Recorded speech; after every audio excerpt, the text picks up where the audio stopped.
मंगलाचरण से हम स्टार्ट करते हैं। वंदे गुरुन् ईश भक्तान्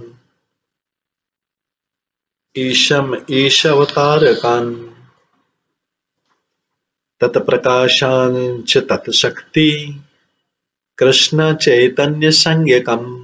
वंदे श्री कृष्ण चैतन्य नित्यानंद सहोदितो गौड़ोदये पुष्पवन्तो चित्रो शमदोत्तमः नुदो यद् अद्वैतं ब्रह्मोपनिषद तदपि अस्य तनूभा यात्मा अंतर्यामी पुरुषः इति स अस्य अंशविभः षडेश्वर्ये पूर्णयः भगवान् सः स्वयंमयम् न चैतन्यात् कृष्णात् य जगति परतत्त्वं परम् इह अनर्पित चरिं चिरात् करुणा अवतीर्ण कलो समर्पितम् उन्नत उज्ज्वल रसांश भक्ति श्रियम् हरिपुरट सुंदर द्युति कदम्ब संदीपति सदा हृदय कंदरे स्फुरतो वह शचिनंदन राधा कृष्ण प्रणय विकृति अलादिनी शक्ति अस्मात् एक आत्मनो अपि भुवि पुरा देह भेदम गतो तो चेतनाख्यं प्रकटम् अधुना तत्द्वयं चैक्यम् आप्तम् राधा भाव द्युति सुवलितम् नौमि कृष्ण स्वरूपम् श्रीराधाय प्रणय महिमा कीदृश्वा अन्वा एव आस्वाद्य येन अद्भुत मधुरिमा कीदृशो वा मदयि सौख्यं च अस्या मतानुभवतः कीदृशं वा इति लोभात् ततभावाढ्य समर्जनी शचीगर्भ सिन्धो हरिन्दु संकर्षण कारण तोषाय गर्भोदशाय च पयोब्धिशाय शेषस्य अंश पूर्ण शेषस्य अंश कला नित्या आख्या राम शरणं ममस्तु मायातीते व्यापुलोक वैकुंठ लोके पूर्णेश्वरे श्री चतुर्वद मध्ये रूपं यस्य उद्भाति शंकर साख्यं तम नित्यानंद रामं प्रपद्ये माया भर्ता जंड संग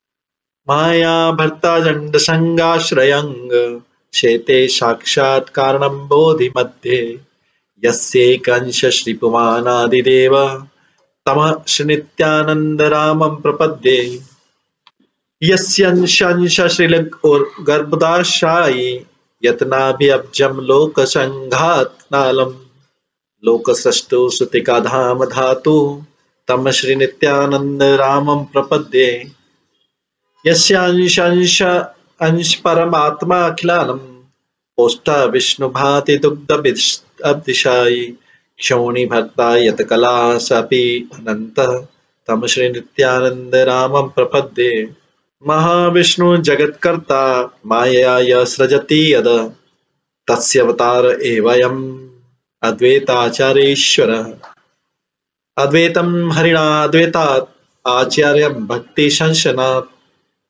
भक्तावतारम् ईशं तमः अद्वैताचार्यम् आश्रये पंचतत्वात्मकं कृष्णं भक्तरूपस्वरूपकं भक्तावतारं भक्ताख्यं नमामि भक्तशक्तिकम् जयतां सुरतो पंगुर मम मंद मतिर्गति मत्सर्वस्य पदाम्भोजो राधा मदन मोहनो दिव्यद्वन्द्वारण्य कल्पतुमाद्र श्रीमद्रत्नागर सिंहासनस्थो श्रीमद् राधा शील गोविंद देवो पृष्ठालिपि सेव्यमानि स्मरामि श्रीमान राश रसारंभी पंशी वट तटस्थित कर्षण वेणु सुनिर्गोपीर गोपीनाथ श्रीयस्तु नमः।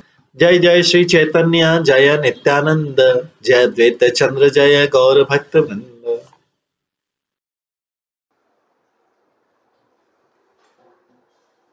हरे कृष्णा। आज की इस क्लास में सभी भक्तों का स्वागत है। कल हम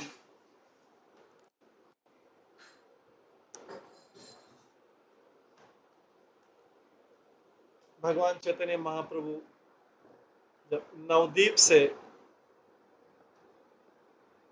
नवदीप धाम से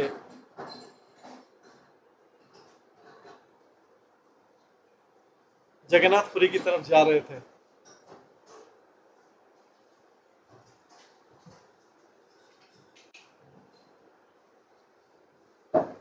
उन्होंने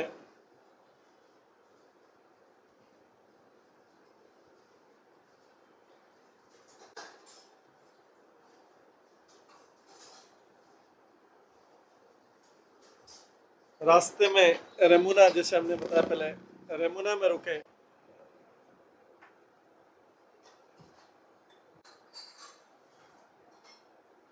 उसके बाद में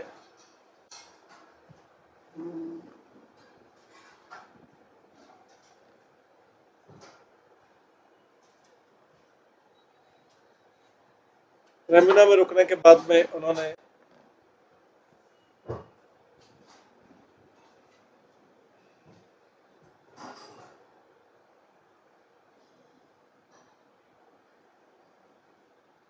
आगे साक्षी गोपाल, रेमुना की जो सारी लीलाएं थी वो सभी भक्तों को सुनाई और आगे साक्षी गोपाल की तरफ गए। इसके बाद हमने श्रवण किया था कि साक्षी गोपाल में एक बार दो ब्राह्मण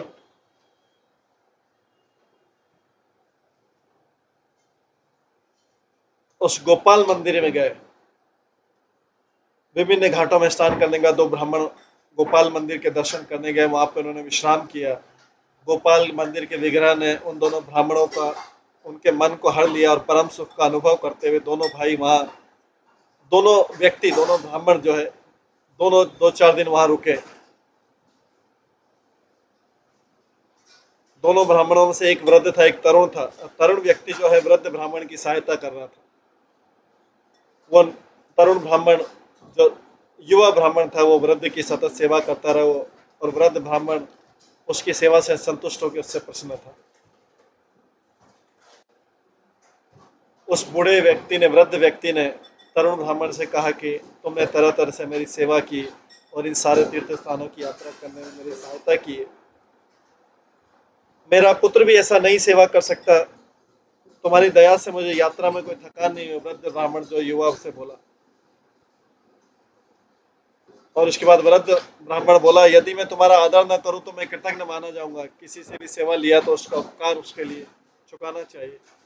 अब तो मैं वचन देता हूं कि मैं तुम्हें अपनी कन्या दान में दे दूंगा।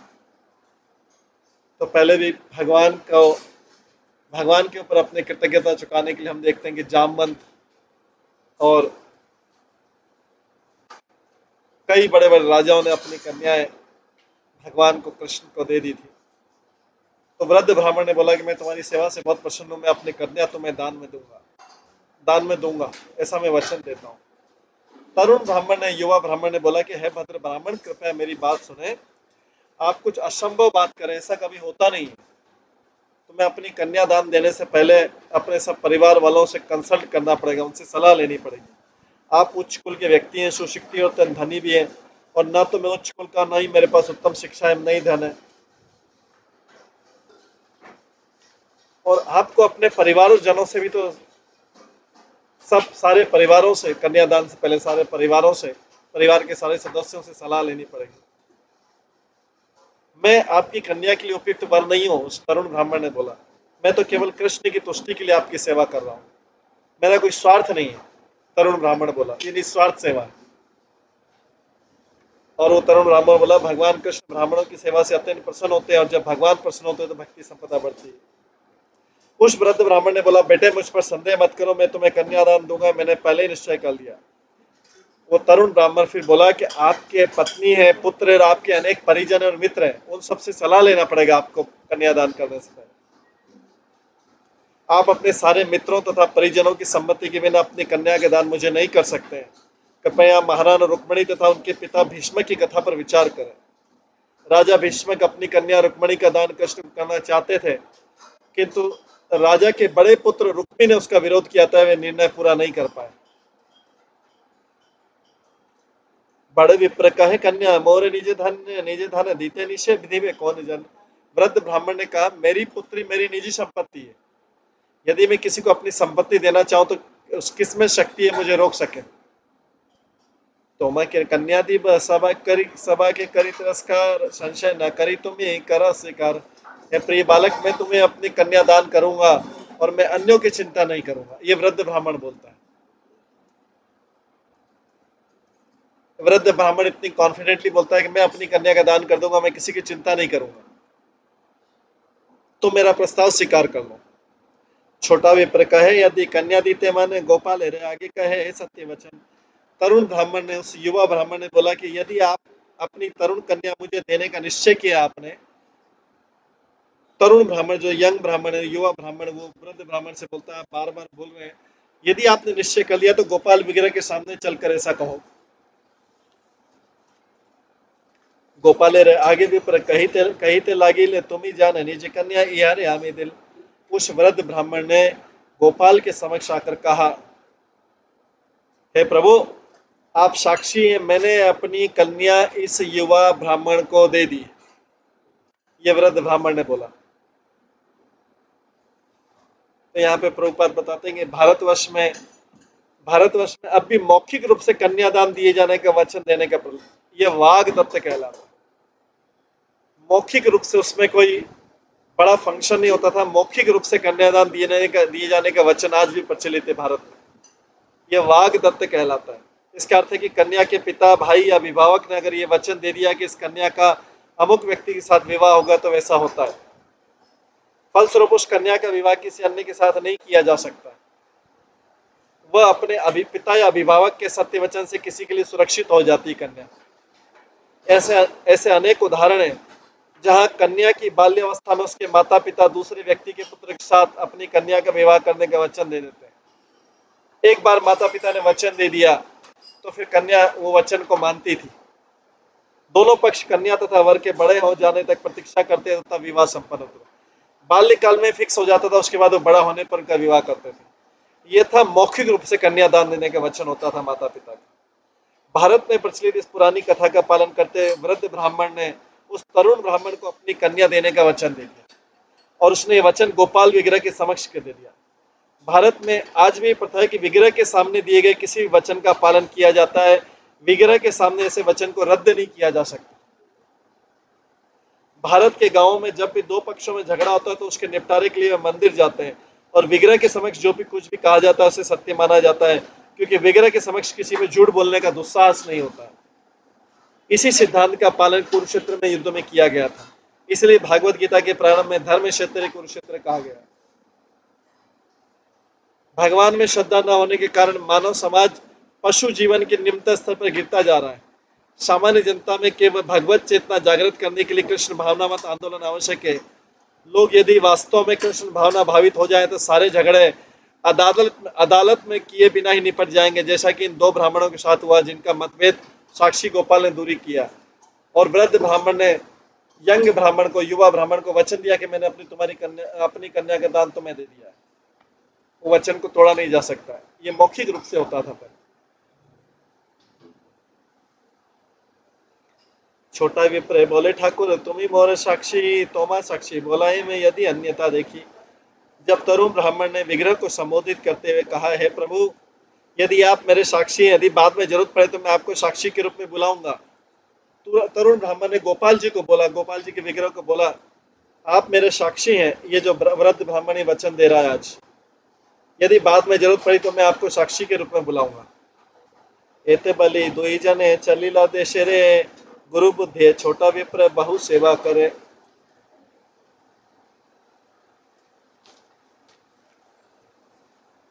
इस वार्तालाप के बाद दोनों ब्राह्मण घर के लिए चल पड़े। पहले की तरह तरुण ब्राह्मण उस वृद्ध ब्राह्मण के साथ चला, मानो वृद्ध ब्राह्मण उसका गुरु हो और वो उसकी तरह तरह से सेवा करता रहा। देशे आशी दुई जने गेला निजे घरे, कत दिन है बड़ विप्र चिंतित अंतरे। विद्यानगर लौटकर दोनों ब्राह्मण अपने अपने घर चले गए। कुछ समय बाद वृद्ध ब्राह्मण को चिंता सताने लगी। समय बीत गया, दोनों भूल भी गए। कुछ समय बाद वृद्ध ब्राह्मण को चिंता सताने लगी। तीथे विप्र वाक्य दिलूं के मैं सत्य है, स्त्री पुत्र ज्ञाति बंधु जानी मैं निश्चय। वह सोचने लगा कि मैंने तीर्थ स्थान में एक ब्राह्मण को वचन दिया था और मेरे वचन का अवश्य पालन होना चाहिए। अब मुझे अपनी पत्नी, पुत्रों, अन्य संबंधी को, मित्रों को ये बात बता देनी चाहिए कि मैंने अपनी कन्या, हमारी कन्या का जो है वचन किसी युवा ब्राह्मण को दे दिया। एक दिन निज लोक एकत्र करिल, तासबार आगे सब वृत्तांत कहिल। फलते उस वृद्ध ब्राह्मण ने एक दिन अपने सारे संबंधियों तथा मित्रों की सभा बुलाई और उसने उन सबको गोपाल के समक्ष हुई पूरी घटना बता दी। वो वृद्ध ब्राह्मण ने बताया पूरी घटना कि मेरी वृंदावन में क्या घटना हुई थी। सुनी सब गोष्ठीतार करे हाहाकार, ऐसे बात मुख्य तुम्हें ना आनी बेकार। जब परिवार वालों ने वृद्ध ब्राह्मण का वृतांत सुना के तो निराश हो गए, हाहाकार करने लगे सब परिवार वाले। उन सब ने वृद्ध से यही अनुरोध किया कि फिर वो ऐसा प्रस्ताव न रखें। तुमको किसने बोला था कन्यादान का वचन देने का? तुमको किसने बोला था कन्यादान के वचन देने का? वृद्ध ब्राह्मण से सारे परिवार वालों ने बोला। नीचे कन्या दिले कुल जाई पे के नाश, सुनिया सकल लोग करीब उपास। सबने एक स्वर में कहा कि यदि तुम कन्या किसी निम्न ब्राह्मण परिवार में देते हो तो तुम्हारी कुलीनता जाती रहेगी, जब लोग इसे सुनेंगे तो तुम्हारा उपास करेंगे। तो अभी जो परिवार वाले सारा रीति रिवाज बताने लग गए। वो दो ब्राह्मणों के बीच की बात थी, वचन था, लेकिन परिवार वालों ने अपना सारा रीति रिवाज बता दिया। उनके लिए उस वचन का कोई महत्व नहीं था जो एक ब्राह्मण ने दूसरे ब्राह्मण को दिया। विप्र बले तीर्थ वाक्य के मन करियान, ये हऊक से हऊक आमी दिव्य कन्यादान। वृद्ध ब्राह्मण ने कहा, उस वृद्ध ब्राह्मण ने समझाया कि मैं तीर्थ यात्रा के समय पवित्र स्थान में दिया गया वचन में कैसे मिटा सकता हूँ। चाहे जो भी हो, मुझे इस कन्या को दान करना चाहिए। वृद्ध ब्राह्मण था। ज्ञाति लोग कहे मोरा तोमा के छाड़ी में, स्त्री पुत्र कहे विषय विष खाई बा हमारी। संबंधी और सारे परिवार वाले एक तरफ हो गए, इस ब्राह्मण के विरुद्ध हो गए। सबने एकजुट होकर कहा, यदि तुम उस कन्या को, लड़के को दोगे तो हम तुमसे सारा संबंध तोड़ लेंगे। वो जो बेचारा वृद्ध पिता था, ब्राह्मण पिता था, उसको सबने बोल दिया हम आपसे संबंध तोड़ लेंगे। तो वृद्धावस्था में हमें ध्यान रखना है कि किस तरह की हालत हो जाती है और किस तरह के संबंध हो जाते हैं। वृद्ध वृद्ध समझ रहा था कि ये कन्या मेरी संपत्ति, इसलिए मैं इसको दूसरे ब्राह्मण को वचन दे सकता हूँ। लेकिन यहाँ पे सारे संबंधी ने वाले बोलने, सारे संबंधियों ने, पत्नी पुत्र सभी ने बोल दिया कि हम आपसे संबंध तोड़ देंगे अगर आपने कन्या का विवाह युवा ब्राह्मण के साथ कर दिया। उस स्त्री तथा पुरुषों ने क्या, यदि ऐसा होगा तो हम सब विष खा लेंगे, विष खा लेंगे। ये उस ब्राह्मण को, वृद्ध ब्राह्मण को ब्लैकमेल करने लगे सभी परिवार वाले। विप्र बोले, साक्षी बोलाया करीबे के न्याय, जीती कन्या लबे मोर व्यर्थ धर्म है। वृद्ध ब्राह्मण ने कहा, यदि मैं अपनी कन्या उस ब्राह्मण को नहीं देता तो गोपाल को साक्षी के रूप में बुला लेगा। वृद्ध ब्राह्मण को चिंता है कि मैंने तीर्थ स्थान में ये वचन दिया है, मैंने तीर्थ स्थान में वचन दिया, वृंदावन में वचन दिया है। इस तरह वो मेरी कन्या को बलपूर्वक ले जाएगा, गोपाल को साक्षी के रूप में बुला लेगा। उस दशा में मेरा धर्म नष्ट हो जाएगा। वो पिता ने अपनी पुत्री के लिए वचन दिया था, जो ब्राह्मण से मौखिक रूप से वचन। पुत्र बोले प्रतिमा साक्षी से है, पुत्र बोले प्रतिमा साक्षी से है दूर देशे, के तुम्हारे साक्षी दिवे चिंता करे किसे। उसके पुत्र ने उत्तर दिया, भले विग्रह साक्षी हो, किंतु विग्रह तो दूर देश में रहते हैं, भला वे आपके विरुद्ध साक्षी देने इधर कैसे आएंगे? आप इसके विषय में इतना चिंतित क्यों? तो उसके पुत्र, परिवार वालों ने, पत्नी ने, सबने बोला कि हम विग्रह की चिंता नहीं करते। विग्रह कोई साक्षी देने आएंगे क्या वृंदावन से? हम तो सब विष खा लेंगे, आपसे संबंध तोड़ देंगे अगर आपने अपनी कन्या के विवाह उससे किया। इस तरह वो वृद्ध ब्राह्मण द्वारा दिया गया वचन जो है टूटने लगा भी। ना ही कही ना कही वो यही मिथ्या वचन, सभी कही बे मोर किचु नाही स्मरण। सब ने उस वृद्ध ब्राह्मण को बोला, तुम तो झूठ बोल देना। तो देखिए कलयुग में किस प्रकार के संबंध है। कलयुग का संबंध कैसा है कि सबने उस वृद्ध ब्राह्मण को बोल दिया, वृंदावन का वचन था, वृंदावन का वचन था और वो ब्राह्मण थे, ब्राह्मण को दिया था। लेकिन परिवार वालों ने बोल दिया, तुम तो झूठ बोल देना। बोला आपने ऐसी बात ही नहीं कही थी, हमारी आपस में कोई बात ही नहीं होती, ऐसा झूठ बोल देना। ये परिवार वालों ने उस वृद्ध ब्राह्मण को बोला।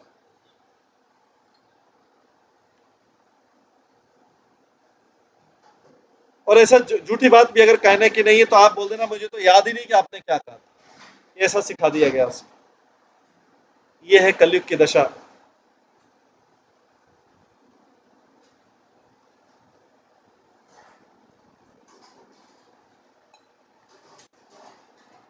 तुम यदि कहा आमी किछु न जानी, तुम यदि कहा आमी किछु न जानी, तबे आमी न्याय करी ब्राह्मण जिनी। यदि आप केवल इतना कह देगा मुझे स्मरण नहीं है तो बाकी मैं निपट लूंगा, उसके पुत्र ने बोला। मैं तर्क द्वारा उस तरुण ब्राह्मण को हरा दूंगा। तो देखिए वचन है कहाँ दिया गया था, वृंदावन में दिया गया।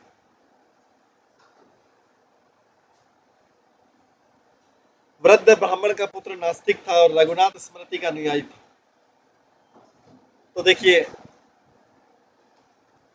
उधर ब्राह्मण देके वचन देके आ गया कन्या का दान का, और इधर परिवार वालों को कोई चिंता नहीं, बोल रहे हैं आप बोल देना, झूठ बोल देना कि स्मरण ही नहीं, मुझे याद ही नहीं है। तो ये है कि अगर और पुत्र नास्तिक था, अगर परिवार नास्तिक हो तो क्या दशा हो सकती है। वो जो पदपुत्र था वो रुपए पैसे के मामले में दक्ष था, किंतु था पहले दर्जे का मूर्ख। फलत वो विग्रह की दिव्यता पर विश्वास नहीं रखता था और ना ही पूर्ण पुरुषोत्तम भगवान में उसकी श्रद्धा थी कि विग्रह के सामने कोई बात हुई है, उसका वचन दिया गया एक ब्राह्मण दूसरे उसके पिता ने, लेकिन वो पुत्र बोलता है इसको बोल देना मेरे को याद ही नहीं। फलत एक निपट जो मूर्ति पूजा की तरह वो भगवान के रूप को पत्थर या लकड़ी समझ रहा था, वो पुत्र उसको लकड़ी या पत्थर समझ लिया। इस तरह उसने अपने पिता को आश्वस्त किया कि साक्षी तो मात्र पत्थर का विग्रह था। आपने पत्थर के विग्रह के सामने ही बोला है, साक्षी तो वो पत्थर का विग्रह था, तो जो बोलने में असमर्थ था। उसके अतिरिक्त उसने अपने पिता को विश्वास दिलाया कि विग्रह तो दूर देश में फतेह, साक्षी देने कैसे आ सकता है।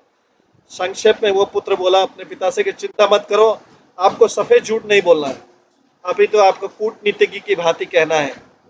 ज्येष्ठा की युधिष्ठिर ने द्रोणाचार्य से कहा था अश्वत्थामा हत इति गजः, अश्वत्थामा हत इति गजः। इस सिद्धांत का पालन करते आप केवल इतना कहना कि मुझे कुछ में स्मरण नहीं, ये तरुण ब्राह्मण जो कुछ कर रहा है इससे तो मैं पूर्णतः अनजान हूँ। यदि आप इस प्रकार बोले तो फिर मैं जानता हूँ कि किस तरह तर्क करके शब्द आडंबर से उसे हराया जाए, शब्दों के जंजाल से मैं उसको हरा दूँ। इस तरह पिता से बोल रहा है कि आप इसे कन्यादान करने से बच सकेंगे और हमारी कुलीनता बनी रहेगी, आपको चिंता करने की आवश्यकता नहीं। तो पुत्र जो है नास्तिक है, झूठ बोलना सिखा रहा है, अपने पिता को बोल रहा है आप झूठ बोल देना, बोलने लगे मुझे तो स्मरण ही नहीं है कि क्या वचन दिया था कन्यादान का। तो पहले के जमाने में कन्यादान ऐसे मौखिक हुआ करता था, एक बार बोल दिया तो कन्यादान फिर होता था। ये तो सुनिए विप्रेर चिंतित है मन एकांत भावे चिंते विप्र गोपाल चरण। जब वृद्ध ब्राह्मण ने सुना तो उसका मन शुद्ध उठा। असहाय अवस्था में उसने अपना ध्यान गोपाल के चरण कमलों पर एकाग्र किया। उसने वृद्ध ब्राह्मण ने सोचा कि तो मेरे वचन का हो जाएगा, उसने गोपाल के चरणों पर ध्यान किया। मोर धर्म रक्षा पाए न मरे निज जन, दो ही रक्षा कर गोपाल लेनु शरण। वृद्ध ब्राह्मण ने गोपाल से विनती की है प्रभु गोपाल, मैंने आपके चरण कमलों में शरण ली है, अतः मेरी आपसे प्रार्थना है कि मेरे धर्म की रक्षा करें और साथ ही मेरे आत्मीय जनों को मरने से बचाएं। क्योंकि अगर वो प्रतिज्ञा गलत होती तो उसके परिवार के जन मारे जाते। गोपाल के सामने उसने कन्यादान की प्रतीक्षा की किया था परीक्षा। गोपाल गोपाल अगर विटनेस बन के आते तो फिर परिवार जन मारे जाते झूठे वचन से। यही मत विप्र चित्ते चिंतित लागिल आर दिन लघु विप्रतार घरे आए। अगले दिन जब वो ब्राह्मण इस बारे में गंभीरता पूर्वक विचार कर रहा था तभी वो तरुण ब्राह्मण उसके घर में आया।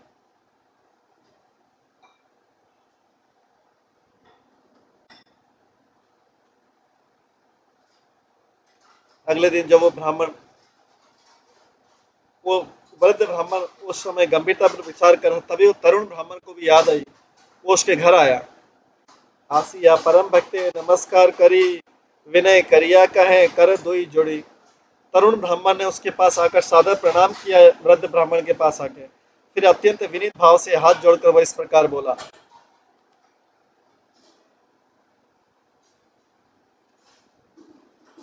जो युवा ब्राह्मण था वृद्ध ब्राह्मण के पास आके इस प्रकार बोला, तुम्ही मोरे कन्या दीते करिया अंगीकार, एबे किछु नाही कह कि तुम्हारा विचार।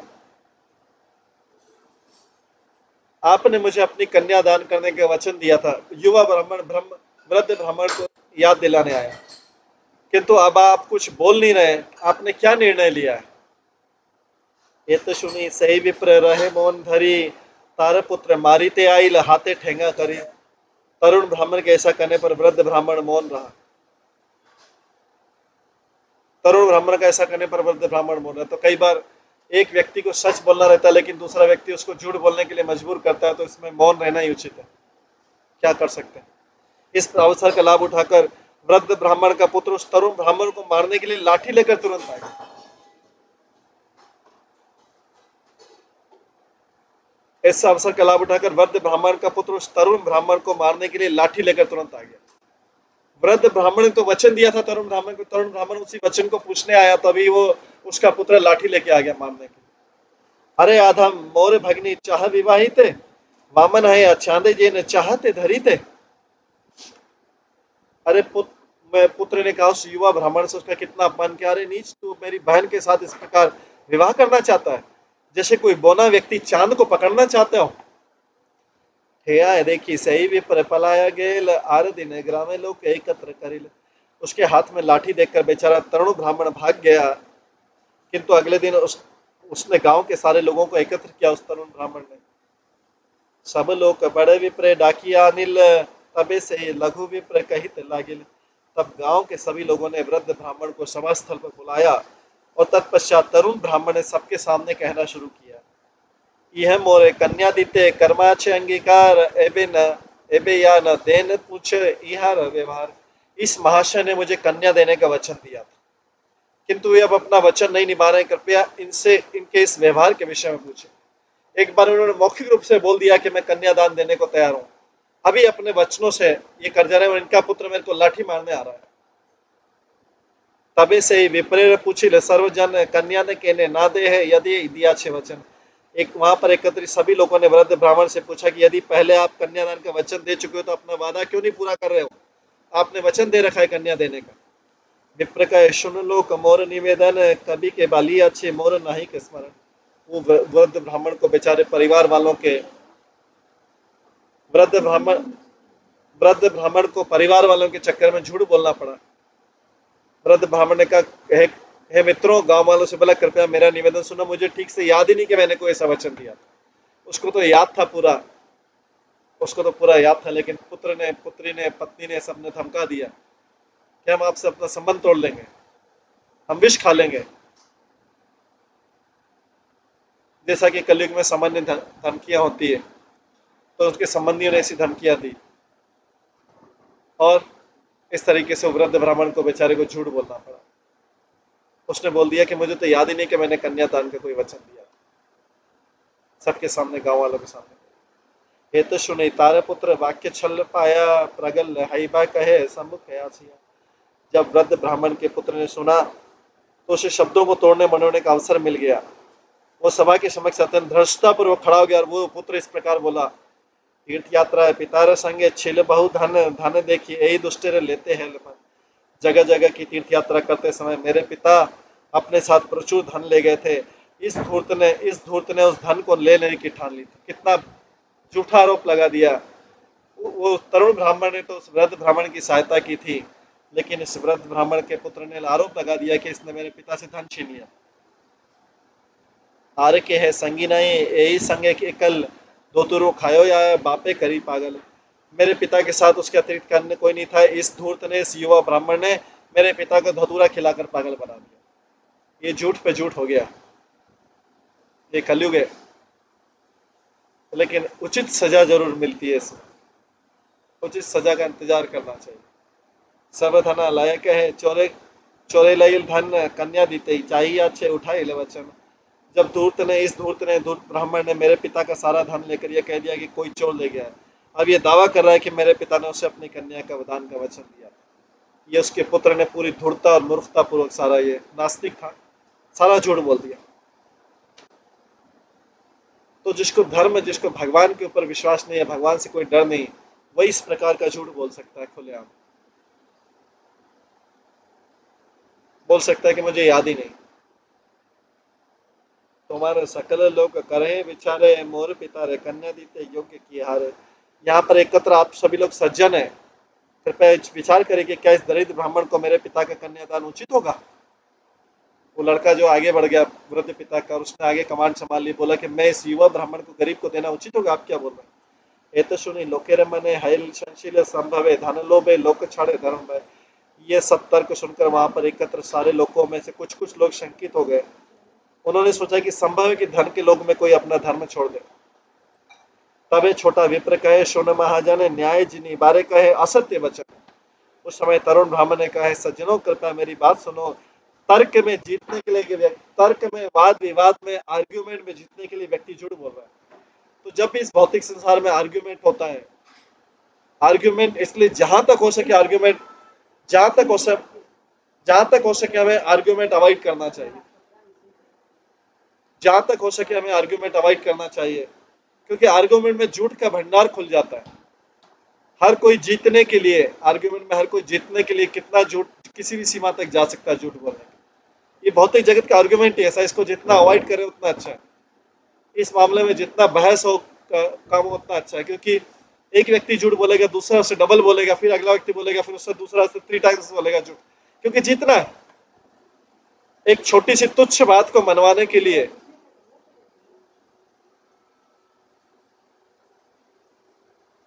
उस तुच्छ बात को मनवाने के लिए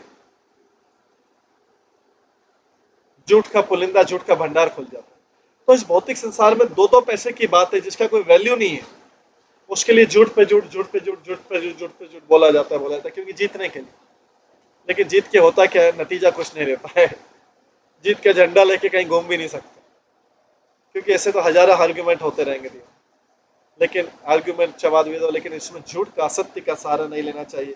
तो यहाँ पे तरुण ब्राह्मण बोला, तर्क में जीतने के लिए व्यक्ति झूठ बोल रहा है। भी मोर सेवा है तुष्ट जब हेला तोरे हमें कन्या देव आपने कहला। मेरी सेवा से अत्यधिक संतुष्ट होकर इस वृद्ध ब्राह्मण ने स्वेच्छा से मुझे कहा था कि मैं तुम्हें अपनी कन्या का दान करने के वचन देता हूँ। तबे मुई निषेध सुन द्विज वर तुम्हारे कन्या योग्य नहीं मुई वर। उस समय मैंने इनसे कहता हुआ कहा था, ऐसा करने से मना किया था, हे ब्राह्मण श्रेष्ठ, मैं आपकी पुत्री के लिए योग्य वर नहीं हूँ।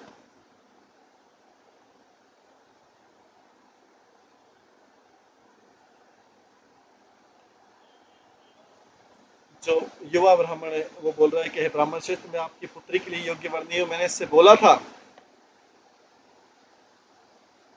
पुत्री के लिए इसने मेरे से अप्रोच किया था, इस वृद्ध ब्राह्मण ने, जिसकी पुत्री उसने मेरे से अप्रोच किया था, मैंने अप्रोच नहीं किया था। कहा तुम पंडित धनी परम कुलीन, कहा मुई दरिद्र मूर्ख नीच कुलहीन। मैंने बोला भी था उनसे उस समय, मैंने आपके पिता से वृद्ध ब्राह्मण से बोला था कि मैं आपकी कन्या के योग्य नहीं हूँ। कहा आप पंडित है, धनी और उच्च कुली के व्यक्ति, कहा मैं एक गरीब अशिक्षित तथा कुलीन व्यक्ति को, मैंने तो आपकी कन्या के लिए पहले ही मना किया था। लेकिन इस वृद्ध ब्राह्मण ने फिर भी बोला था कि वो मेरी सेवा से खुश थे, इसलिए उन्होंने अपनी कन्या मुझे जबरदस्ती देने का वचन दिया था को। तबु ये विप्र मोरे कहे बार बार तोरे कन्या दिलू तुम्हें करे स्वीकार। इस फिर भी इस ब्राह्मण ने हट किया था, इस वृद्ध ब्राह्मण ने, आपके पिता ने हट किया था। इन्होंने मुझे बारंबार कहते हुए प्रस्ताव करने को कहा था कि मैंने तुम्हें अपनी कन्या दे दी, तुम इसे स्वीकार करो। इन्होंने वहां पे बोला था मेरे को कन्या स्वीकार कर लो, मैंने स्वीकार कर ली थी। तभी आमी कहिला सुन महामती तुम्हारे स्त्री पुत्र ज्ञाति ना हवे संपत्ति। मैंने इनको बोला था मैंने इनको बोला था कि आपके स्त्री पुत्र परिवार वालों से सलाह ले लो मेरे को कन्या दान करने से पहले, कन्या का वचन देने से पहले।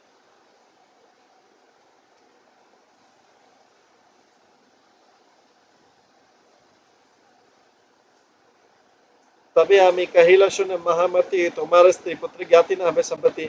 तब मैंने इनसे कहा था, कृपया मेरी बात सुनिए, आप विद्वान ब्राह्मण हैं, आपकी पत्नी आपके मित्र तथा संबंधी इस प्रस्ताव से कभी भी सहमत नहीं होंगे। वृद्ध जो आपने कन्यादान वाला, आपकी पत्नी इससे सहमत नहीं होगी, आपके पुत्र आपके मित्र से सहमत, परिवार वाले सहमत नहीं होंगे इस कन्यादान से। मैंने मना किया था इनको कि मेरे को अभी मत दीजिए आपकी कन्या। कन्या दीते नारी बे हवे असत्य वचन पुनरअपि कहे वे पर करी आयतन। मैंने बोला था इनसे, मैंने कहा था आप अपना वचन नहीं निभा पाएंगे। तो ये सब सत्य बोल रहा है युवा ब्राह्मण। मैंने इस वृद्ध ब्राह्मण से बोला था आप अपने परिवार वालों के कारण अपना वचन नहीं निभा पाएंगे, अतः आपका वचन भंग होगा। फिर भी ये ब्राह्मण अपने वचन पर बार बार बल देते रहे। इसलिए कलयुग में हमें ध्यान रखना है कि वचन देते टाइम, क्योंकि वचन हमारे लिए घातक हो सकता है।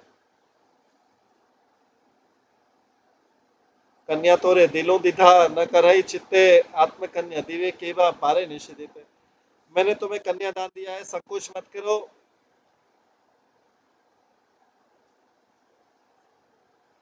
तो देखिए इसमें वृद्ध बोलता है मैंने तुम्हें कन्यादान दिया, संकोच मत करो, ये मेरी पुत्री, तो मेरा अधिकार इस पर कन्यादान देने का। वृद्ध ब्राह्मण ने सोचा, वृद्ध ब्राह्मण पिता ने सोचा कि मेरी पुत्री, इसलिए मैं कन्यादान देने का अधिकार मैं उसे दे दूंगा, भला मुझे कौन मना कर सकता है। ये वृद्ध ब्राह्मण ने बोला था कि मेरी अपनी संपत्ति पुत्री है, मैं किसी को भी कन्यादान दूं तो भला कौन मना कर सकता है। तबे आमी कहिला दृढ़ करी मन गोपाल आगे कहे यही सत्य वचन। उस समय मैंने दृढ़ किया था और ब्राह्मण से विनती करी थी कि तुम्हारे परिवार वाले तुम्हारी बात नहीं मानेंगे, तुम्हें कन्यादान देने में बाद में वचन से मुकरना पड़ेगा।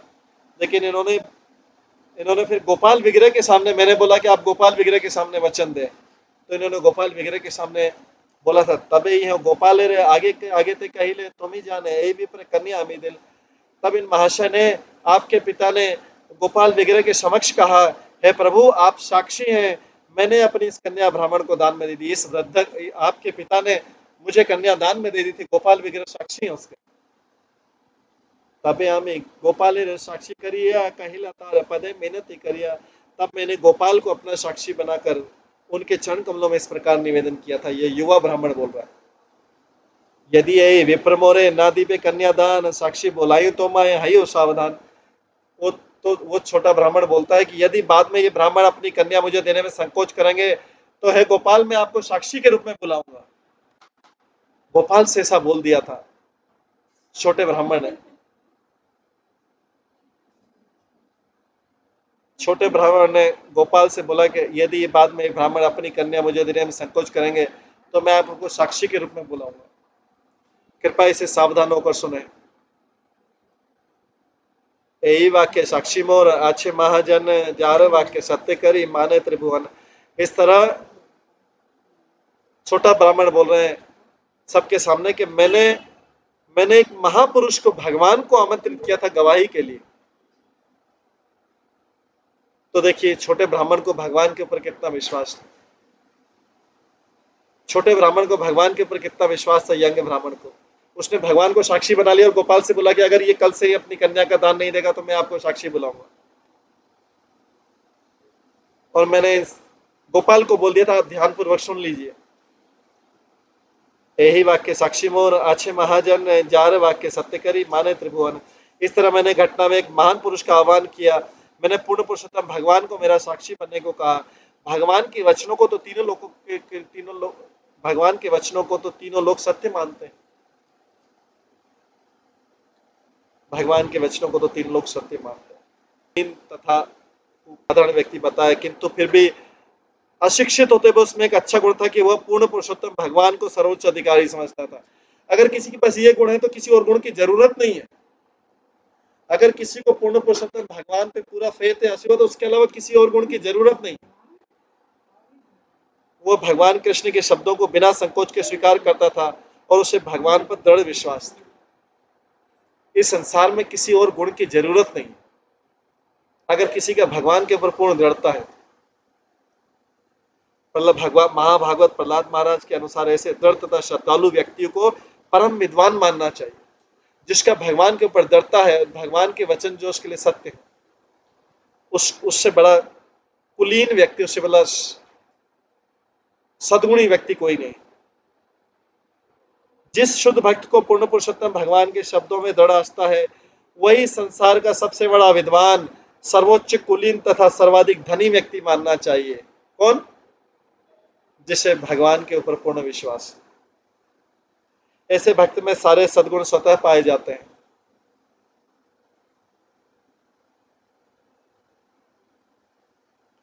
हम लोग कृष्ण भावना के आंदोलन के प्रचार में भगवान के दासानुदास के रूप में भगवान कृष्ण तथा उनकी परंपराओं के शब्दों में पूर्ण विश्वास रखते हैं। इस तरह हम कृष्ण के निर्देशों का सारे विश्व में प्रचार करते हैं। यद्यपि हम न तो धनी है, नहीं अधिक विद्वान है, नहीं कुलीन है, किंतु फिर भी इस आंदोलन का स्वागत हो रहा है और सारे विश्व में बड़ी सुगमता पर प्रचार हो रहा है। प्रभुपाद बोल रहे हैं, यद्यपि हम अत्यंत निर्धन है, हमारे पास आय का कोई व्यवसायिक साधन नहीं, फिर भी जब भी हमें धन की आवश्यकता होती है कृष्ण प्रदान करते हैं। तो कृष्ण में विश्वास करने वाले को धन कभी भी प्राप्त हो सकता है। उसके लिए किसी को लोन मैंने भिखारी मांगने की जरूरत नहीं। केवल भगवान पर श्रद्धा रखना है, भगवान देता है सर। लेकिन अगर भगवान पर श्रद्धा नहीं तो इस संसार में जगह जगह भीख मांगना पड़ेगा।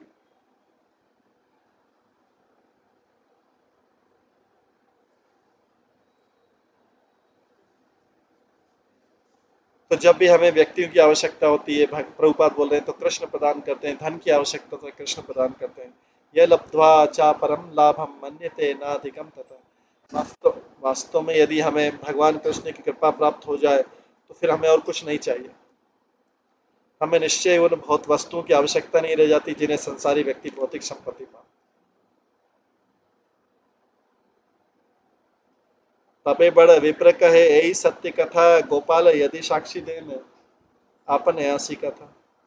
तबे कन्या दिवे आमी जानी है निश्चय, तारे पुत्र कहे यही भाल बात है।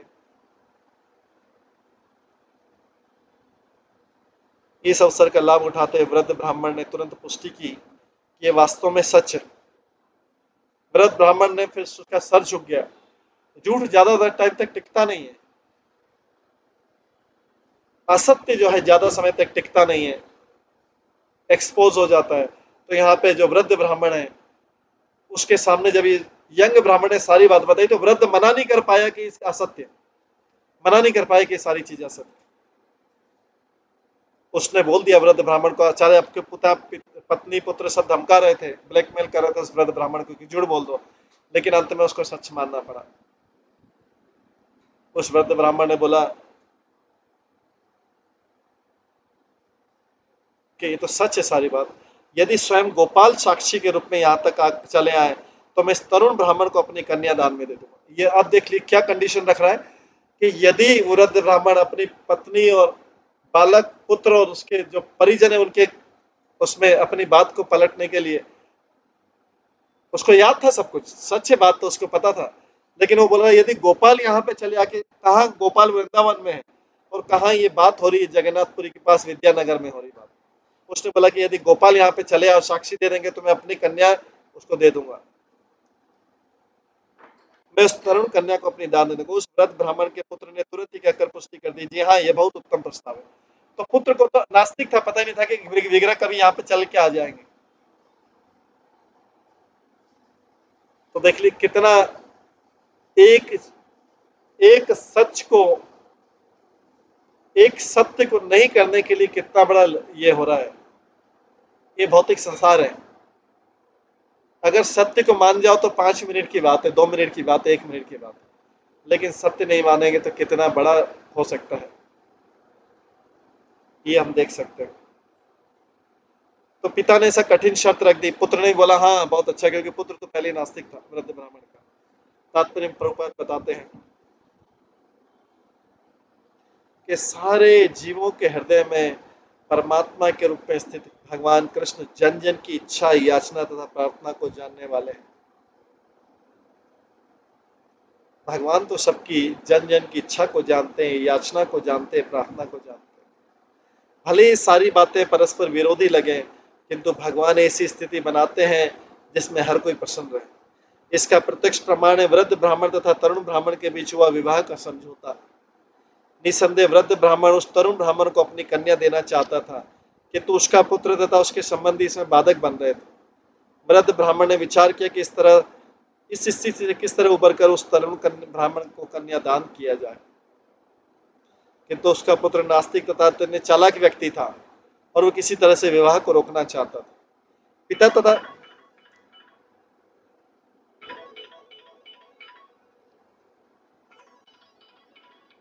पिता तथा पुत्र परस्पर विरोधी विरोधी ढंग से सोच रहे थे, फिर भी कृष्ण ने ऐसी स्थिति ला दी कि दोनों इस बात पर सहमत हो गए, यदि गोपाल विग्रह आकर साक्षी दें तो तरुण ब्राह्मण को कन्या दे दी जाए। बड़ विप्र माने कृष्ण बड़ दयावान, अवश्य मोर वाक्य ते हो करी दे प्रमाण। उस वृद्ध ब्राह्मण ने सोचा कि भगवान कृष्ण अत्यंत दयालु हैं, वे निश्चय मेरे कथन को प्रमाणित करने तो आ जाएंगे। तो अभी देखो वृद्ध ब्राह्मण को भी लगा कि झूठ हो गया,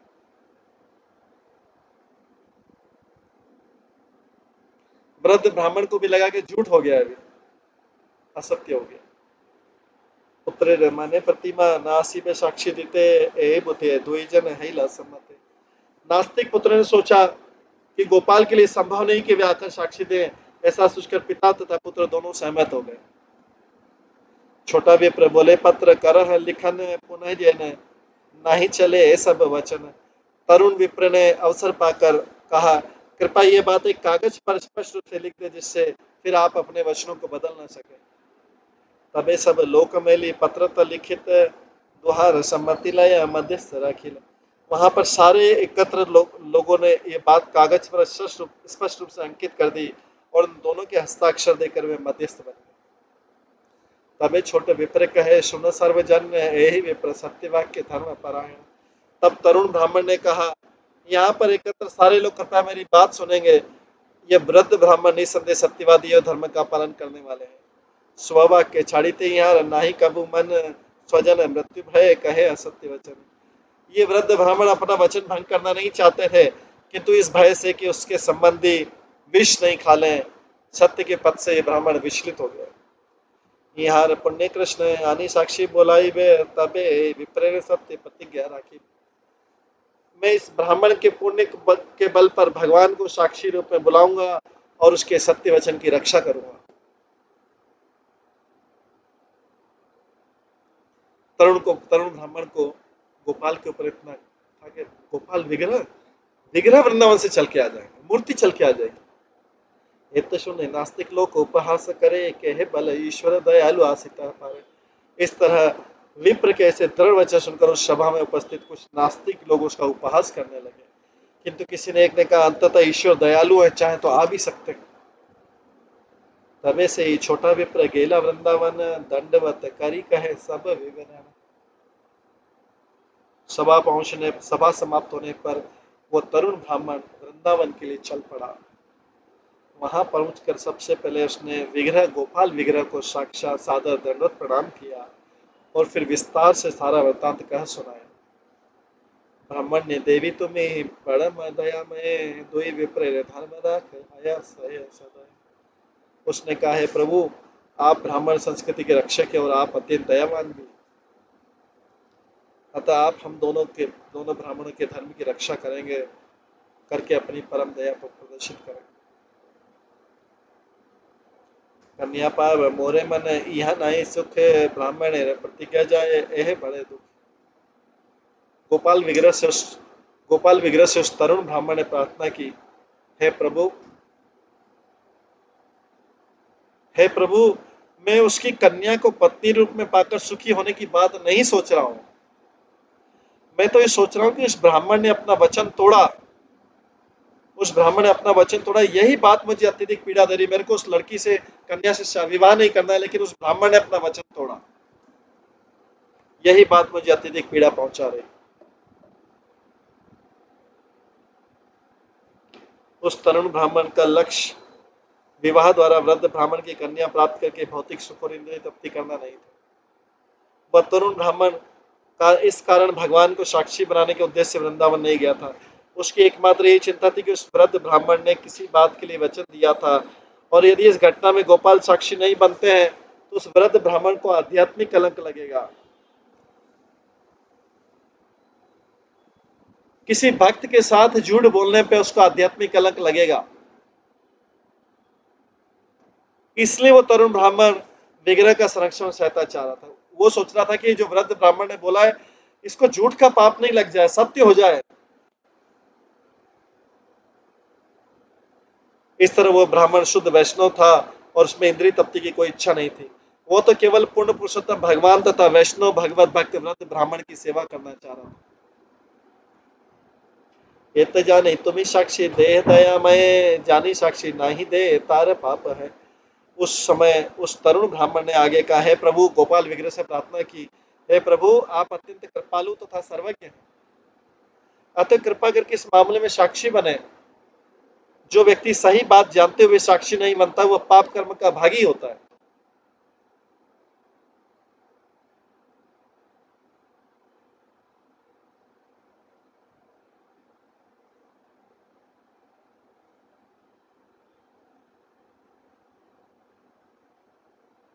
तो देखिए, इस तरुण ब्राह्मण को भगवान गोपाल के विग्रह पर कितना विश्वास था कि वो विग्रह से प्रार्थना करे कि चलिए मेरे साथ साक्षी बनिए। कोई कर सकता है किसी की ऐसी किसी की श्रद्धा है कि विग्रह से बोले कि चलो मेरे साथ साक्षी बनो और यहां से सीधे जगन्नाथपुरी जाओ, एक असत्य को। तो जो व्यक्ति सही बात जानते हुए भी साक्षी नहीं बनता पाप कर्म का भागी होता है। जानी साक्षी नहीं दे तारे पाप है। जो सही जानते हुए सत्य जानते हुए भी साक्षी नहीं बनता वो पाप कर्म का भागी होता है। तो तरुण ब्राह्मण ने गोपाल विग्रह से बोला, है प्रभु आप अत्यंत कृपालु तथा सर्वज्ञ। इसमें प्रभुपाद बताते हैं कि भक्त तथा भगवान के आपसी व्यवहार अत्यंत सरल होते हैं, सीधा साधा होते हैं व्यवहार। तरुण ब्राह्मण ने भगवान के विग्रह से कहा, आप हर बात को जानने वाले हैं, किंतु यदि आप साक्षी नहीं बनेंगे तो आपको पाप लगेगा। उन्होंने गोपाल विग्रह को बोलते हैं कि आपने तो सही बात देखी सारी, अगर आप सत्य नहीं बताएंगे तो आपको पाप लगेगा। गोपाल विग्रह को बोल दिया वृंदावन जाकर। किंतु ऐसे पाप कर्मों में भगवान की लिप्त होने की कोई संभावना नहीं रहती। यद्यपि शुद्ध भक्त भगवान के विषय में सब कुछ जानता है, किंतु वो उनसे उसी तरह बातें कर रहा है जैसे कोई सामान्य मनुष्य से बात होती है। उस तरुण ब्राह्मण ने बोला कि आपने तो सारी चीज देखी थी, अब आप साक्षी नहीं बनेंगे तो आपको पाप लगेगा। गोपाल विग्रह से बोलते गोपाल जी से। यद्यपि भगवान तथा उनके भक्त का परस्पर व्यवहार अत्यंत स्पष्ट तथा सरल रहता है। उस व्यवहार में कोई कॉम्प्लिकेशन नहीं रहता, कोई स्वार्थ नहीं रहता भगवान और भक्त, तथा उसमें औपचारिकता कुछ नहीं रहती। भगवान तथा भक्त के बीच संबंध होने के कारण ये सारी बातें संभव हो पाती भगवान से डरे भक्त के बीच। कृष्ण कहे, विप्र तुम्हें जहाँ स्वभावने सभा करी मोरे तुम्हें करे स्मरण। कृष्ण ने उत्तर दिया, हे ब्राह्मण तुम अपने घर लौटाओ और वहां सारे लोगों को बुलाकर एक सभा करो, उस सभा में तुम मेरा स्मरण मात्र करना। गोपाल ने उत्तर दे दिया, विग्रह ने उत्तर दिया, देखिए सत्य के लिए हम इस संसार में असत्य असत्य का वातावरण पैदा किया, लेकिन सत्य के लिए कितना बड़ा जीत है। गोपाल ने उग्र दिया है, ब्राह्मण तुम अपने घर चले जाओ और तुम वहां सारे लोगों को बुलाकर सभा करो और तुम सभा में तुम मेरा स्मरण करो, मैं वहां पे पहुंच जाऊंगा, विद्यानगर में पहुंच जाऊंगा, वृंदावन से। आविर्भाय हयामि ताहा साक्षी देव तबे दोई विप्रेम सत्य प्रतिज्ञा राखी। मैं वहां निश्चित रूप से प्रकट होऊंगा और उस समय मैं तुम्हारे दिए गए वचन का साक्षी बनकर तुम दोनों के सम्मान की रक्षा करूंगा। विप्र बोले, हये यदि हवो चतुर्भुज मूर्ति तबो तुम्हारे वाक्य कार्य कार्य न हवे प्रीति। तरुण ब्राह्मण तो भगवान का कैसा संबंध है, सीधा सीधा संबंध है, स्ट्रेट फॉरवर्ड संबंध। तरुण ब्राह्मण ने भगवान से बोला, हे प्रभु भले ही आप चतुर्भुज विष्णु रूप में क्यों न प्रकट हो, तब भी उन लोगों में से कोई भी आपके वाक्यों को विश्वास नहीं करेगा अगर आप पे भगवान के रूप में चतुर्भुज रूप में प्रकट भी हो जाए। यही मूर्ति गया यदि यही श्री वदने साक्षी दे यदि तबे सर्व लोक सुने। किंतु यदि आप इसी गोपाल रूप में विग्रह रूप में चले और अपने श्रीमुख से वचन बोलेंगे तभी वो लोग मानेंगे, तभी आपकी साक्षी सभी लोगों द्वारा सुनी जाएगी। वो लोग इस प्रकार के भगवान उनको वचन भी देते चतुर्भुज में आके, वो लोग मानेंगे नहीं, झूठे लोग हैं, असत्य लोग। इसलिए यदि आप इस गोपाल विग्रह के रूप में चलें तो अपने श्रीमुख से कहें तभी आपकी साक्षी सभी लोगों द्वारा सुनी जाएगी। कृष्ण कहे, प्रतिमा चले कोथाई न सुनी। विप्र बोले, प्रतिमा है कहे प्रतिमा है कह कहने वाणी। बहुत सुंदर श्लोक है, बहुत सुंदर श्लोक है ये वाला। कृष्ण कहे प्रतिमा चले कोथाई ने सुनी। कृष्ण बोलते हैं, गोपाल बगे बोलते हैं, तुमने कभी ऐसा सुना है कि प्रतिमा चलती विग्रह चलता है? तो भक्त कितना चतुर था। विप्र बोले, प्रतिमा हाँ हाँ एक कहे कहने वाली प्रतिमा कभी बोलती है कि आप तो बोल रहे हैं। तो विप्र ने कैसा सुंदर जवाब दिया ब्राह्मण ने। भगवान ने बोला कि प्रतिमा कहीं चलती है क्या, विग्रह कहीं चल के जाते हैं क्या? तो वो उनका भक्त बोलता है, तो प्रतिमा कभी बोलती है कि आप तो बोल रहे हैं। भगवान कृष्ण ने कहा, मैंने आज तक किसी विग्रह को एक स्थान से दूसरे स्थान तक चलकर जाते नहीं सुना। ब्राह्मण ने कहा, ये सत्य, किंतु इस कैसे संभव है कि आप विग्रह होकर भी मुझसे बात कर रहे हैं? प्रतिमा नहीं तुम्हें साक्षात ब्रजेंद्र नंदन है, विप्र लागी कर तुम्हें अकार्य कर। वो किसका विश्वास देखिए, उसका विश्वास देखिए। तरुण ब्राह्मण का वो बोलता है, हे प्रभु, आप मूर्ति नहीं, आप तो साक्षात महाराज नंद के पुत्र हैं, प्रतिमा नहीं, तुम ही साक्षात ब्रजेंद्र नंदन है। आप उस वृद्ध ब्राह्मण के लिए कोई आप ऐसा कुछ कर सकते हैं जो आपने अभी तक नहीं किया हो। हासिया गोपाल कहे, सुने ब्राह्मण, तुम्हारे पाछे पाछे आमी करीब गमन। गोपाल ने मुस्कुराते हुए कहा, है प्रिय ब्राह्मण, दोनों की देखिए भक्त और भगवान की कैसी बात हो रही, सीधी सीधी बात हो रही, कोई छल कपट नहीं है। गोपाल ने मुस्कुराते हुए कहा, प्रिय ब्राह्मण, मेरी बात सुनो, मैं तुम्हारे पीछे पीछे चलूंगा और इस तरह तुम्हारे साथ चलूंगा। भगवान कृष्ण तथा ब्राह्मण के बीचों इस बातचीत इसका प्रमाण है कि भगवान की अर्च मूर्ति भौतिक नहीं है, भगवान का अर्च विग्रह भौतिक नहीं है, क्योंकि भगवत गीता के अनुसार जिन तत्वों से मूर्ति बनी हुई है वे भगवान से पृथक होकर भी भगवान की शक्ति के अंश है। ये पृथ्वी, जल, अग्नि, वायु, आकाश इससे मूर्ति बनती है, लेकिन ये भी तो भगवान की शक्ति है। चूंकि सारे तत्व भगवान की शक्ति है और चूंकि शक्ति तथा शक्तिमान में कोई अंतर नहीं होता, अतः भगवान किसी भी तत्व के द्वारा प्रकट हो सकते हैं। जिस प्रकार सूर्य अपने प्रकाश द्वारा प्रकट होकर प्रकाश तथा उष्मा विकसित कर सकता है, उसी प्रकार कृष्ण अपनी अचिंत शक्ति के द्वारा किसी भी भौतिक तत्व में, चाहे पत्थर हो, काष्ठ हो, पेंट हो, सोना हो, चांदी और रत्न आदि रूप में प्रकट हो सकते हैं, क्योंकि सारे भौतिक तत्व उन्हीं की तो शक्ति है। शास्त्र चेतावनी देते हैं, अर्च ये विष्णु शिलाधि नारकी स। मंदिर में स्थापित अर्च विग्रह को कभी भी पत्थर का, काष्ठ का या अन्य भौतिक तत्व नहीं मानना चाहिए। अर्च विग्रह को, भगवान की मूर्ति को विग्रह। वह तरुण ब्राह्मण भक्ति में उन्नत होने के कारण जानता था कि यद्यपि गोपाल विग्रह पत्थर के लगते हैं, किंतु वास्तव में पत्थर नहीं, वो भगवान है। वे नंद महाराज के पुत्र साक्षात ब्रजेंद्र नंदन है। फलस्वरूप अर्च विग्रह कृष्ण के आदि रूप की तरह कार्य करता है।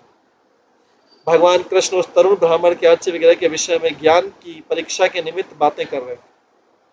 दूसरे शब्दों में, जिन लोगों ने कृष्ण विज्ञान, कृष्ण के नाम, रूप, गुण आदि को समझ लिया, वे विग्रह से बातें भी कर सकते हैं, किंतु सामान्य व्यक्ति के लिए अर्च विग्रह पत्थर, काष्ठ या किसी भी अन्य पदार्थ से बना प्रतीत होता है।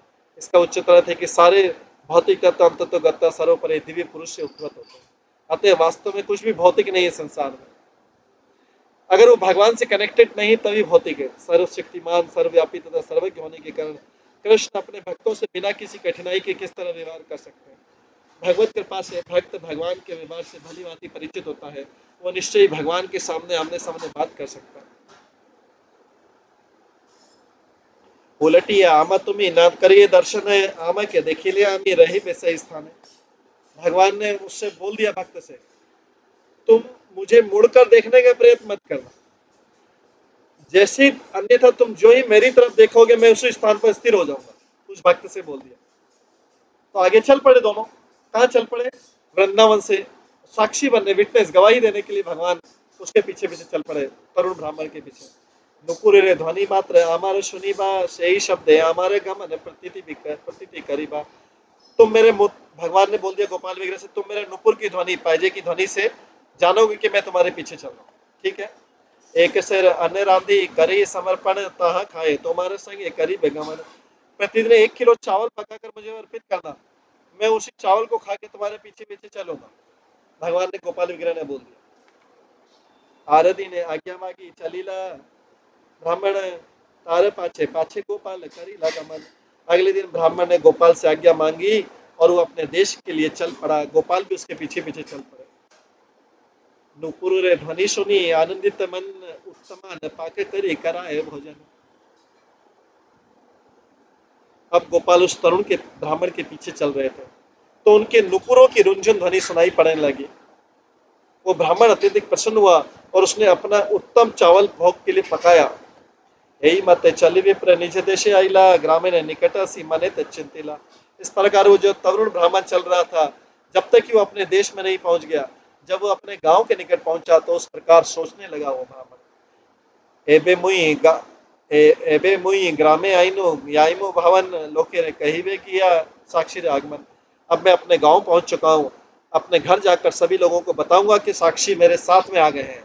गोपाल साक्षात नंद देखिले माने प्रतीति न है, यहाँ यदि रहे न तब नहीं किछु भाई। उस ब्राह्मण ने सोचा कि यदि गांव वाले गोपाल विग्रह का प्रत्यक्ष दर्शन नहीं करेंगे तो उन्हें विश्वास नहीं होगा कि गोपाल आ गए। उसने सोचा कि किंतु यदि गोपाल यदि यहीं पर रह जाए तो भी डर की कोई बात नहीं है। उसने सोचा कि मैं उनको देख लेता हूँ, अगर यहीं पर रुक गए तो भी कोई डर की बात नहीं। एते भावी से ही विप्र फिरिया चाहिल हासिया गोपाल देव यत तथा रहिल। यह सोचकर वो गोपाल को देखने के लिए पीछे मुड़ा। उसने देखा कि पूर्ण पुरुषोत्तम भगवान गोपाल अब मुस्कुराते वहीं खड़े हो गए, क्योंकि भगवान ने बोला था कि पीछे मुड़ के देखोगे मेरे को तो मैं वहीं रह जाऊं। ब्राह्मणे रे कहे तुम्ही जहां निज घर एथा रही में आमी ना जा अंत पर। भगवान ने ब्राह्मण से कहा अब तुम घर जा सकते हो, मैं यहीं रुकूंगा और कहीं नहीं जाऊंगा। भगवान ने अपने वचन का बोला। तबे से विप्र जाई नगरे कहिल सुनिया सकल लोक चमत्कार है। तब उस ब्राह्मण ने अपने गांव जाकर सबको गोपाल के आगमन की जानकारी दी, और यह सुनकर सारे लोग आश्चर्यचकित हो उठे कि गोपाल आ गए, वृंदावन से गोपाल का विग्रह आ गए। आइले सकल लोग साक्षी देखी बारे गोपाल देखिए लोग दंडवत करे। गांव के सारे वासी साक्षी गोपाल को देखने आए, और जब उन्होंने सचमुच भगवान को खड़े देखा तो सबने उन्हें सादर दंडवत प्रणाम किया।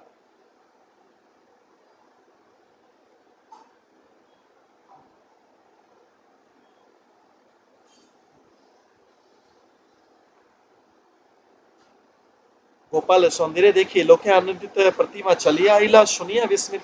लोग गोपाल की सुंदरता देख करते प्रसन्न थे, और जब उन लोगों ने सुना कि गोपाल सचमुच चलकर आए तो सबके आश्चर्य का कोई ठिकाना नहीं रहा। तबे से ही बड़े विप्र आनंदित है या गोपाल आगे बढ़े दंडवत है। तब वो वृद्ध ब्राह्मण भी परम आनंदित होकर गोपाल के सम्मुख आया और तुरंत दंड के समान पृथ्वी पर गिर पड़ा। सकल लोकेरे आगे गोपाल साक्षी दिल बड़े विप्र छोटे विप्र कन्या दान खेल। इस तरह गांव भर के निवासियों के समक्ष गोपाल उसके साक्षी बने, और उस वृद्ध ब्राह्मण ने तरुण ब्राह्मण को अपनी कन्या दान में दे दी। तब ऐसे ही दुई विप्र कहिले ईश्वर तुम्ही दुई जन्मे जन्मे हमारे किंकर। विवाह संपन्न होने के बाद में भगवान ने उन दोनों ब्राह्मणों को बतलाया कि तुम दोनों ब्राह्मण जन्म जन्मांतर से मेरे सनातन दास हो। दुहार सत्य तुष्ट हिला दुहे मांगे वार दुई विप्र वर मांगे आनंद अंतर। भगवान ने कहा तुम दोनों की सच्चाई से अति प्रसन्न हुआ हूं, अब तुम वर मांग सकते हो। इस तरह दोनों ब्राह्मणों ने अत्यंत प्रसन्नता पूर्वक वर मांगा साक्षी गोपाल से। यदि वर दीवे तबे रहे स्थाने किंकर हृदया तब सर्व लोक जाने। उन ब्राह्मणों ने कहा कि कृपा करके आप यहीं रहे, साक्षी गोपाल बन के यहीं जगन्नाथपुरी के बाहर रहे, जिससे सारे संसार के लोग जान सके कि आप अपने सेवकों पर कितने कृपालु हैं। गोपाल रहीला तो है करे न सेवन देखिए आइला सब देश रे लोक जन। भगवान गोपाल वहीं रहने लगे और दोनों ब्राह्मण उनकी सेवा में लग गए। यह घटना सुनकर विभिन्न देशों से अनेक लोग गोपाल का दर्शन करने आए और आने लगे। से देश रे राजा आइला आश्चर्य सुनिया परम संतोष पाइला गोपाल देखिया। अंत में उस देश के राजा ने आश्चर्यजनक कथा सुनी तो वह भी गोपाल के दर्शन करने आया और अत्यंत संतुष्ट हुआ। मंदिर करियाला राजा सेवा चालाइला साक्षी गोपाल बोली तारे नाम ख्याति है। उस उस राजा ने एक सुंदर मंदिर बनवा दिया और जहां पे नियमित सेवा प्रारंभ हो गई, और गोपाल साक्षी गोपाल के नाम से अत्यंत विख्यात हो गए। यही मत विद्यानगर साक्षी गोपाल सेवा अंगीकार करी आछन चिरकाल। इस प्रकार साक्षी गोपाल ने विद्यानगर में रहकर दीर्घ काल तक सेवा स्वीकार करी। बोली साक्षी गोपाल की जय, विद्यानगर की जय। ये विद्यानगर जो है जगन्नाथपुरी से 9-10 किलोमीटर पहले, कलकत्ता से जाते हैं तो पहले आप। श्री श्री साक्षी गोपाल की जय। हरे कृष्णा। सभी भक्तों का बहुत बहुत धन्यवाद। ये बहुत सुंदर कथा इस तरह पूर्ण हुई। चैतन्य महाप्रभु ने सारी कथा सुनी। इसके बाद चैतन्य महाप्रभु आगे बढ़ेंगे। हरे कृष्णा।